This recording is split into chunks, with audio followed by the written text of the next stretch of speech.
Bismillahirrahmanirrahim. Today we will discuss complications related to suppurative otitis media. So, what is in this picture? You can see swelling, redness behind the pinna. Pinna is pushed forward and downward, and there is also obliteration of post-auricular groove. So, this is the picture of acute mastoiditis. So, by the end of this lecture, we will solve this scenario. Then, recalling the anatomy of the middle ear, I have told you that posterior part has less cilia. It is and anteroinferior part has ciliated columnar epithelium. As far as we go posteriorly, ciliary action becomes less. And this region is also closely related to bone. So bone involvement is common in this region. Roof is called tegment tympani. So resorption of roof can lead to intracranial complication. Resorption of medial wall can lead to inner ear complication. Resorption of fallopian canal can lead to facial paralysis. Infection can go into the mastoid cavity and can involve the sigmoid sinus. So all these complications are related to suppurative otitis media. So classification of suppurative otitis complication of suppurative otitis media, extracranial that are intratemporal and intracranial complications. Today we will discuss extracranial intratemporal complication. So most common complications are mastoiditis, petrositis, facial nerve paralysis, and labyrinthitis. So intracranial complication include extradural abscess, subdural abscess, meningitis, brain abscess, lateral sinus thrombophlebitis, and otitis hydrocephalus. Then I have told you that if it is below the dura, extradural, then beneath the dura is intradural, subdural. If it is involving the subarachnoid space, causing meningitis, involving the brain, causing abscess formation inside the brain. In this picture, you can see facial nerve, longitudinal part of facial nerve. So it can involve tympanic part as well as longitudinal part, and attic region. All the bones are present in the attic region, so it can involve all the ossicles, mastoid cavity, then sigmoid sinus. Then complications in adults, complications are more commonly associated with aticoantral type, that is muzzle disease with cholesteatoma and also with the granulations. In children, complications are more commonly seen in acute suppurative otitis media. So these are the predisposing factors. It is really seen extremes of age, poor socioeconomic group, virulence of organisms, and if patient has low immunity or if pathogen is resistant to antibiotic. If patient is taking insufficient dose of antibiotic or not taking antibiotic properly, that is poor compliance. What are the routes of spread? It can erode the bone. Both chronic form and acute can erode the bone. It can cause venous thrombophlebitis because these veins are lacking valves. So infection can go inside the brain. Preformed pathway congenital dehiscence can lead to infection inside the brain. Then patent sutures really seen in children or surgical defects due to previous surgery can lead to infection, can go into the intracranial cavity.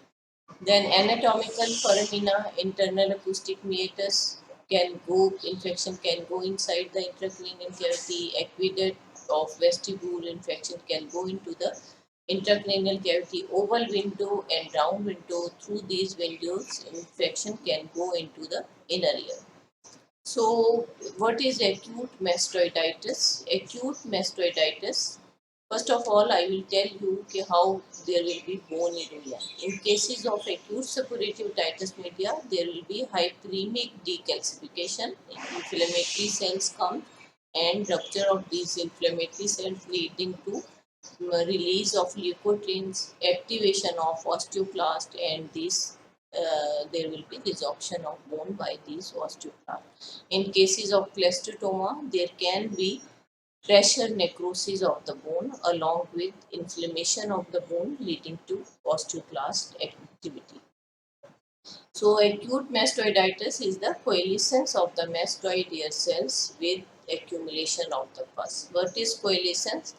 In mastoid cavity is usually pneumatized. You can see different cells in the mastoid cavity. The intercellular destruction, septa between the cells get distracted, and these cells coalesce means they become single cavity. So accumulation of pus in this single cavity. So etiology, acute suppurative titus media, usually it is seen in acute suppurative titus media when patient's immunity is low or the organism is virulent or patient is not taking medicines properly. So there will be hyperemic decalcification as is seen in cases of acute suppurative titus media. You can see acute mastoiditis leading to subcutaneous abscess, resorption of the bones, and then there will be subcutaneous abscess. It means abscess beneath the skin. If skin get necrosed, there will be formation of the fistula. Fistula is the communication between two epithelial surfaces. The external opening is behind the ear over the mastoid. So, what will be the clinical features? Clinical features will be seen as seen in acute suppurative otitis media, but they will be more aggressive as compared to acute suppurative otitis media. There will be severe pain in the ear, severe pain over the mastoid region, severe headache. Then there will be can be pus discharge from the ear when you will examine the external auditory canal, and for examination you will clean the external auditory canal. It will be refilled by the pus. That is called reservoir sign. So pain and tenderness behind the ear, patient might have will have high grade fever, and if perforation, there is perforation, or if there is no perforation, tympanic membrane will be highly congested, because in children tympanic membrane is thick, so it is difficult, so it can be intact in cases of children. So if it is perforated, ear discharge can be seen in the external auditory canal. So sagging of posterior meatal wall during otoscopic examination because of absorption of the posterior part of posterior wall of external auditory canal. Bone beneath the skin will get resolved and skin will lag inside the external auditory canal. It is called sagging of the posterior meatal wall. So there will be swelling over the mastoid, obliteration of retroauricular sulcus. I have told you that there will be obliteration of the retroauricular sulcus, and pinna is pushed forward and downward. Obviously there will be hearing loss. Hearing loss will be conductive and Dennis will be negative, and Weber will be lateralized towards the same side. So what investigation will you order? You will do blood CP, ESR, culture sensitivity of the pus. If pus is present in the external auditory canal, you will advise CT scan because it is better than the X-ray mastoid. You will see pus inside the mastoid cavity, and there will be destruction of intercellular septum, and you will also examine the middle ear through microscope or with the help of telescope to see any sign of chronic inflammation like cholesteatoma, or to rule out any cholesteatoma. And then differential diagnosis, post-auricular lymph node, boil in the posterior meatal wall, and the infected sebaceous cyst. In all this condition, tympanic membrane will be normal, and there will be no conductive hearing loss, and in cases of boil there will be pain during. So in cases of boil there will be pain during chewing or when you will pull the pinna, there will be pain. Infectious sebaceous cyst, punctum will be present over the sebaceous cyst. Infected post-auricular lymph node, there may be associated infection over the scalp. So you can rule out all this with the help of otoscopic examination. If there is any doubt, then you can advise CT scan. In acute mastoiditis, you can see there is loss of pneumatization, intercellular septa are lost, and there is cohesion of the cells. In normal cases, there will be pneumatized bone. So treatment, because it is dangerous disease, you will admit the patient and then you will give antibiotic. What are the pathogens in acute mastoiditis? Pathogens in acute suppurative otitis media are uh, Streptococcus pneumoniae, Haemophilus influenzae, and Moraxella catarrhalis and Staph aureus. So antibiotics should be given against these pathogens. More commonly given antibiotics are penicillin derivatives, can be given in the form of injections. So co-amoxiclav, that is combination of clavulanic acid and amoxicillin is the best. If patient is not improving, you can change the antibiotic. You can give cephalosporins. If again there is no improvement, then you can do surgical surgery. First of all, if the tympanic membrane is intact, simple meningotomy can be done to drain the pus from the middle ear, or if when there is perforation in the middle ear, you can do cortical mastoidectomy to drain the pus from the mastoid cavity. That is canal wall up procedure. Then abscesses related to mastoid infection, post-auricular abscess, that is acute mastoiditis, or then zygomatic abscess. You can see abscess in front of the tragus at the root of zygoma. Result abscess when there is rupture of the tip of the mastoid, and you can see abscess in the neck just beneath the sternocleidomastoid. Then meatal abscess, that is also called lux abscess, that is sagging of the postosuperior meatal wall due to resorption of the postosuperior wall of the external auditory canal.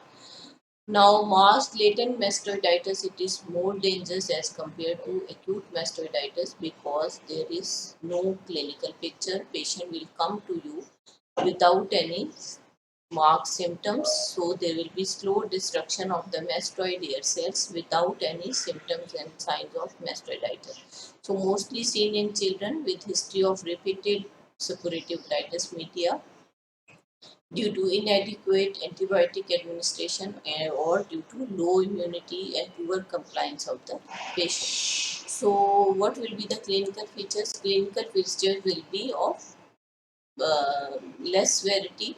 So, patient will be comes to you with poor appetite, mild pain, headache, and disturbed sleep, malaise, so low grade fever, there will be marked hearing loss, tympanic membrane if perforated, there might discharge can be seen in the external auditory canal. If tympanic membrane is not perforated, it will be thick like in this picture, and there will be marked conductive hearing loss.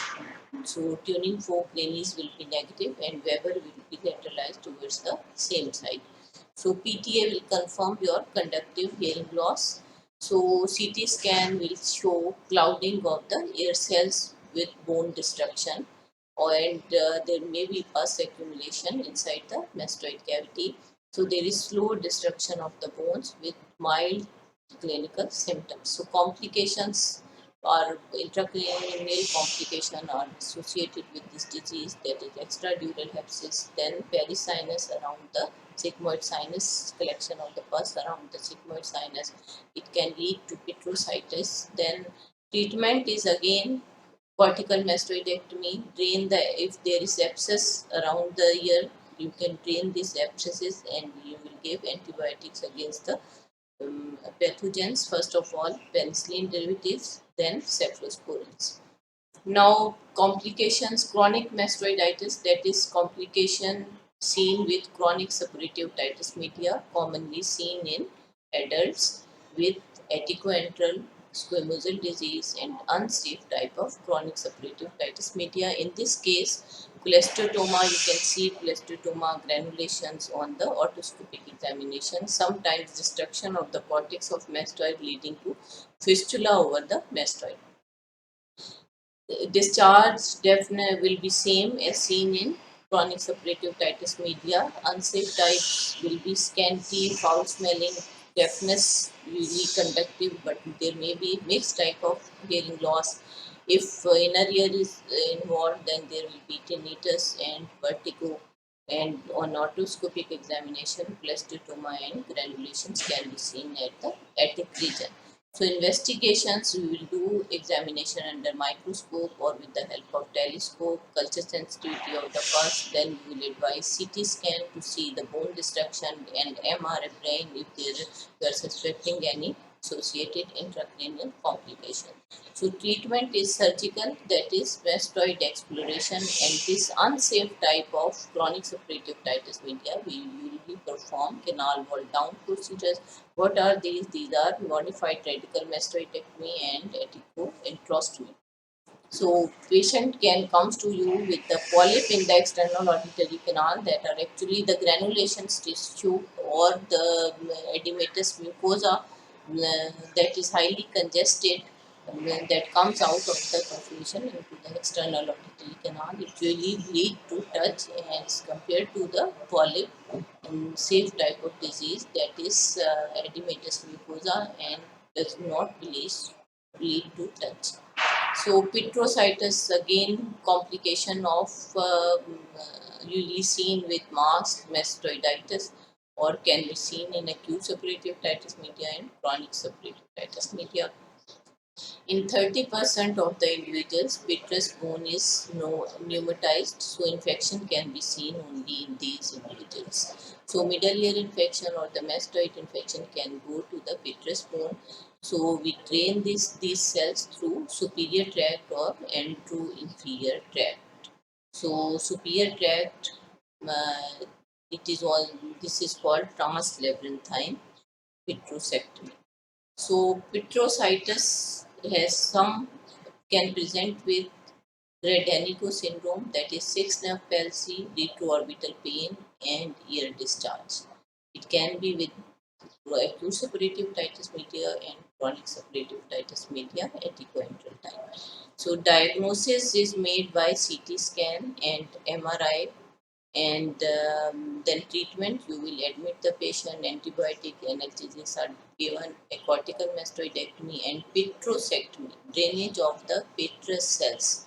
So removal of infected petrous cells is essential in this case.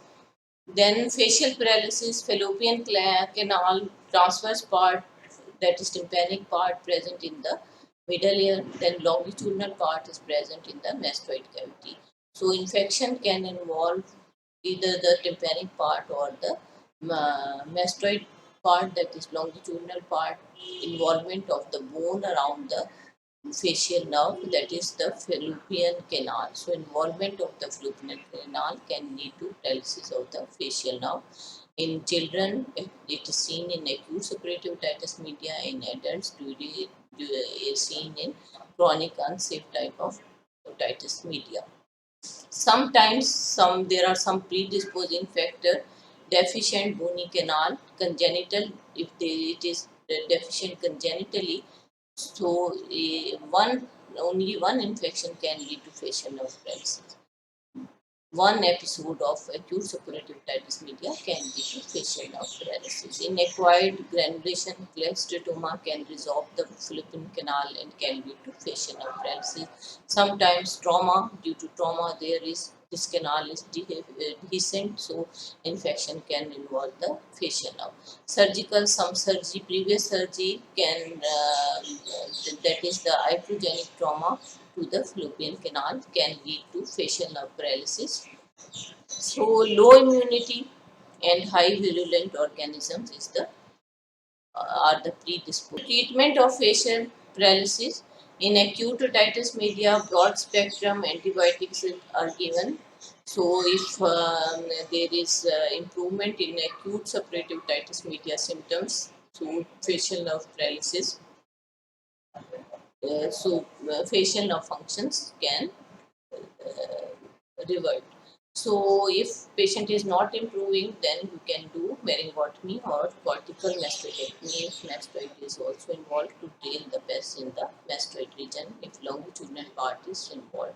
If there is no improvement of the facial nerve function, even after 21 days, you can do neurography and electromyography and to see the neuronal function, and again you can advise facial nerve in the, then you can advise facial nerve functions are not improving, then you can do facial nerve decompression, both the tympanic part and the mastoid part.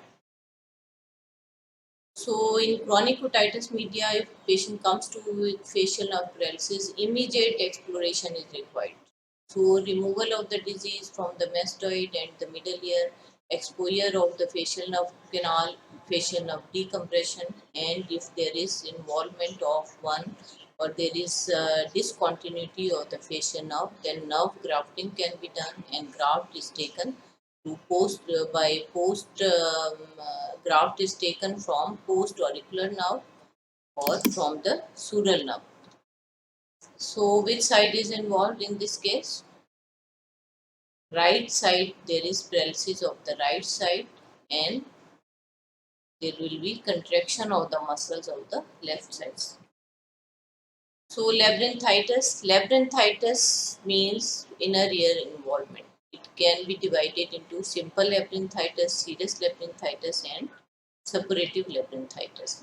In simple labyrinthitis, only part of the labyrinth gets inflamed without any actual penetration inside the inner ear. So you can see when there is thinning of the lateral semicircular canal by cholesteatoma and granulation tissue leading to that part inflammation of that part of labyrinth. So vertigo will be mostly positional. It can be diagnosed with the help of positive fistula test, and if patient you are doing fistula test, you are pushing the tragus inward, and patient is having vertigo and nystagmus, so it is usually nausea and vomiting, usually uncommon in this type. So there is penetration of the periosteum, but endosteum remains intact, and while you are pushing the tragus, you are moving the endosteum inward, and there will be vibration in the perilymph, and these vibration leading to vertigo and nystagmus. So in investigation, you will examine the external auditory canal, you will examine the tympanic membrane, you will do an endoscopic or microscopic examination, you will send pus for culture sensitivity, PTA can be done, and CT and MRI are advised to see the involvement. Then treatment are antibiotics to remove the infection, vestibular sedative to treat the vertigo, that is Stemetil, Stutilon, and then mastoid exploration, immediate mastoid exploration is needed in cases of chronic suppurative otitis media. Sometimes it can be associated in tumors. So serous labyrinthitis, that is diffuse intralabyrinthine inflammation without pus formation. So it is also reversible. Patient can present with pre-existing simple labyrinthitis. It can be associated with acute suppurative otitis media, chronic suppurative otitis media, usually unsafe diet, and after staphyectomy. So clinical features will be nausea and vomiting, nystagmus. There will be nystagmus, spontaneous nystagmus, and quick component will be towards the affected side, indicating that the disease is reversible. So investigations will be same. You will do proper ENT examination, you will advise radiological investigation and pus for culture sensitivity. You will give bed rest to the patient, antibiotics, labyrinthine sedatives, meningotomy and cortical mastoidectomy if patient is not improving in cases of acute conditions, and it is reversible. So early treatment is required in this case. So immediate mastoid exploration is done in chronic infection to save the inner ear.